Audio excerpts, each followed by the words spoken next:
Hello everyone, welcome to the Kiki London YouTube channel. My name's Amanda. In today's video, we are going to do a universal gel overlay with some cat's eye gel polish nail art. So I really hope you all enjoy watching. Now I'm going to do this set on my Red Iguana practice hand so I can kind of show you how I would work with the universal gel if I was working on someone else, because a lot of the videos I've done with the universal gel, I've done them just on my thumbnail.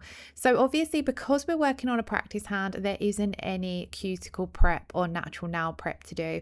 I'm working on top of some press on nail tips, so I have just buffed them so we've kind of got the resemblance of a prepped nail tip or natural nail. So of course, if you was doing this on yourself or a client, you would go in and do all of your prep and your primer, etc., before coming in with your base coat.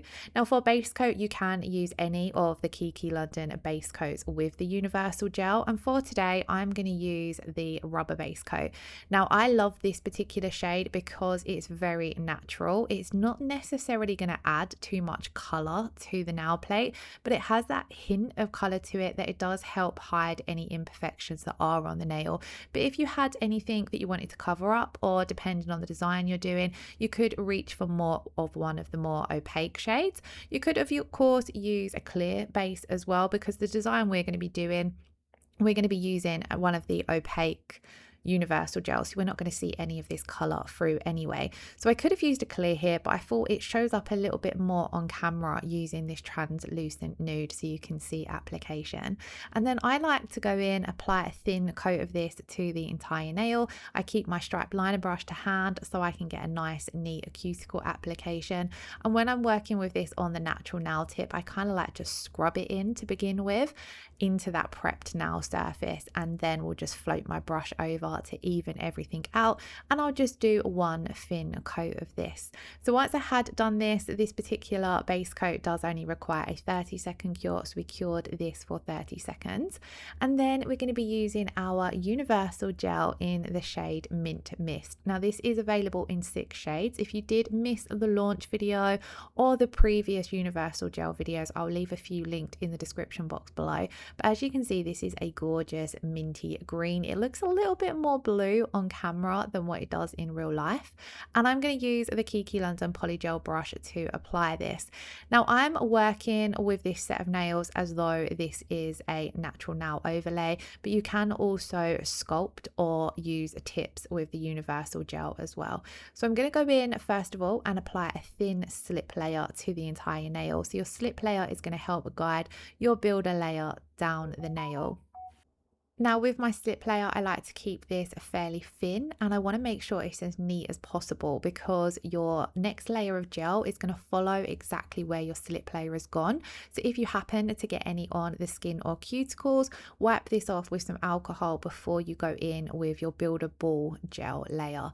Now if you want to get closer to those cuticles or neater around the sidewalls, again you can do this with your striped liner brush, similar to what you would do with your rubber base application. So now we've got a nice thin neat slip layer down on the nail. I'm going to pick up my ball of gel and I'm going to place this down just away from that cuticle area. I'm going to nudge a very small amount of it up towards the cuticle, but we want to keep that cuticle area nice and thin, seamless to the natural nail, so that as the nail grows out, there isn't this thick bulge where the gel starts and the natural nail meets, if that makes sense.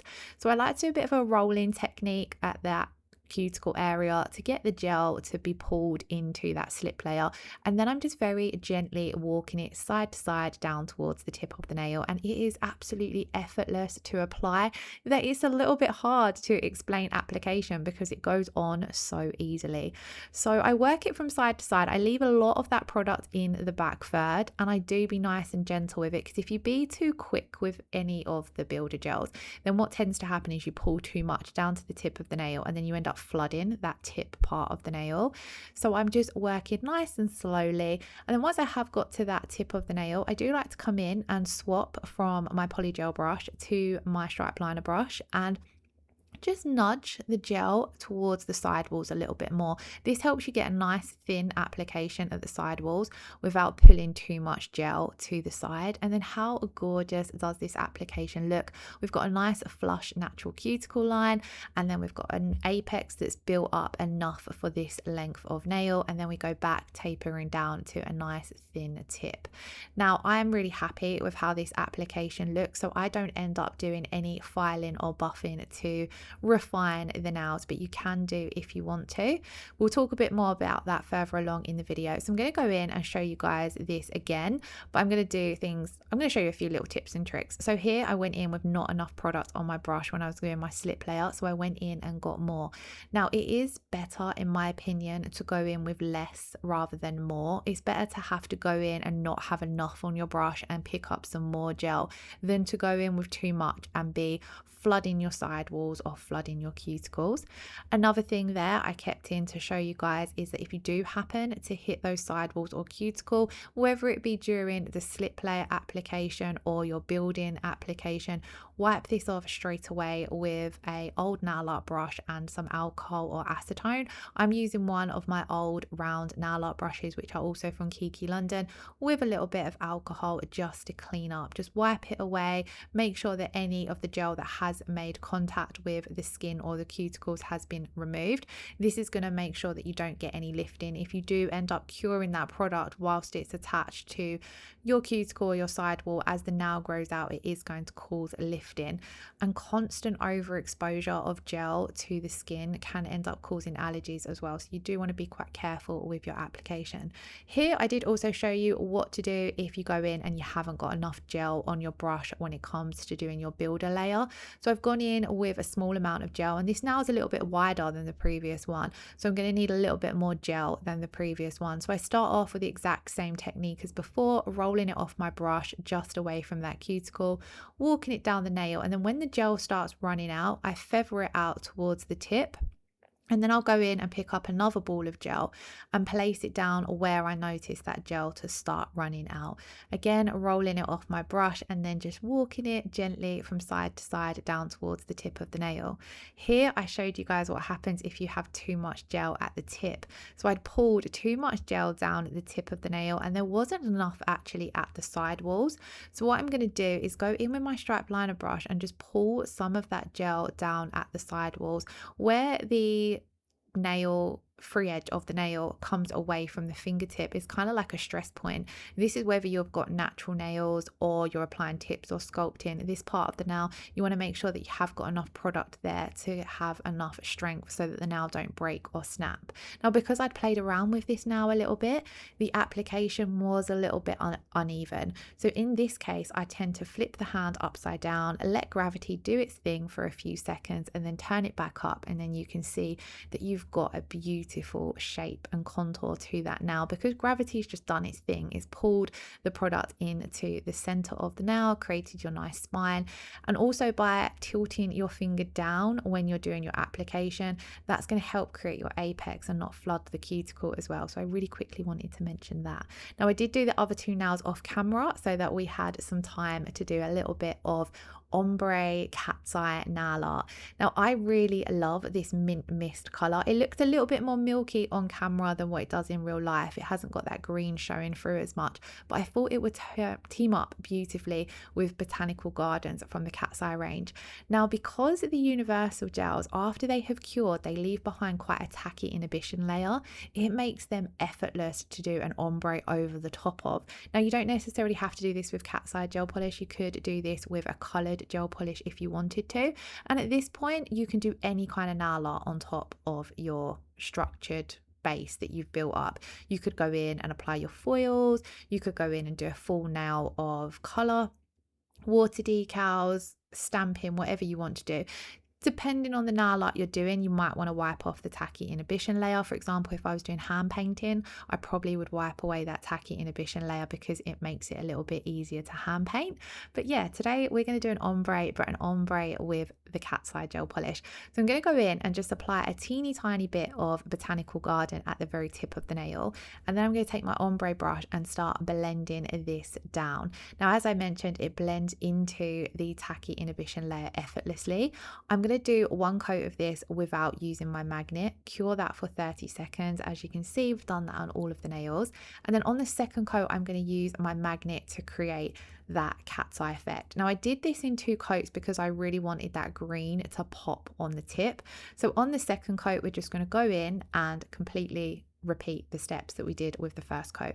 So applying our botanical garden to the very tip of the nail, and then using our ombre brush to start blending it back. Now as you're blending it back, you want to just pour a small amount of that gel polish down, especially when you're working on the second coat, because you haven't got as much of that tacky inhibition layer showing anymore.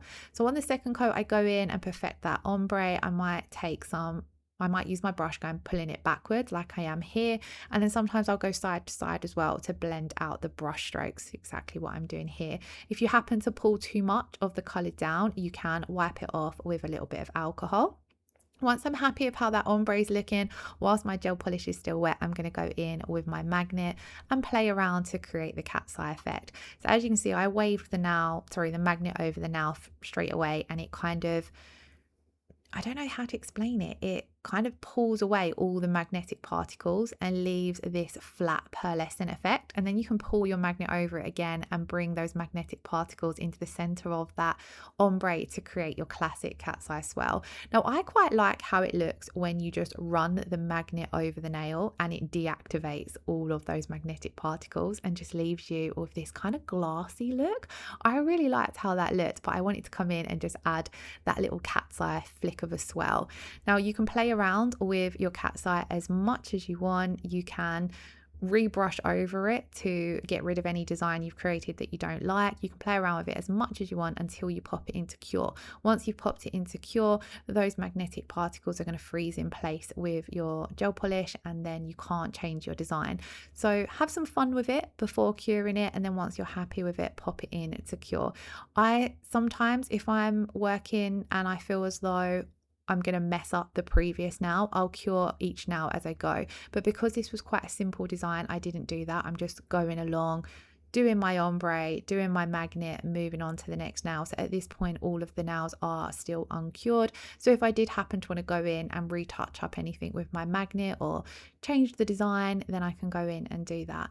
So here, as you can see, just perfecting my ombre with the ombre brush. This is a very simple ombre to do because it's a very easy color to work with as well. It's sheer enough in each coat that you can create a nice soft ombre because of the shimmer. It makes it nice and effortless. So it's great if you are a beginner to any kind of ombre as well. Now, once I was happy with how that magnetic cat's eye effect looked, I did pop this in to cure for 30 seconds, and we're then ready to come in and top coat.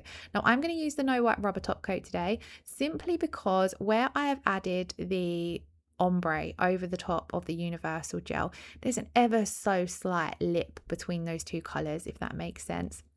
So the rubber top coat is going to completely smooth everything out. And then the rubber top coat works great, in my opinion, in conjunction with the universal gel.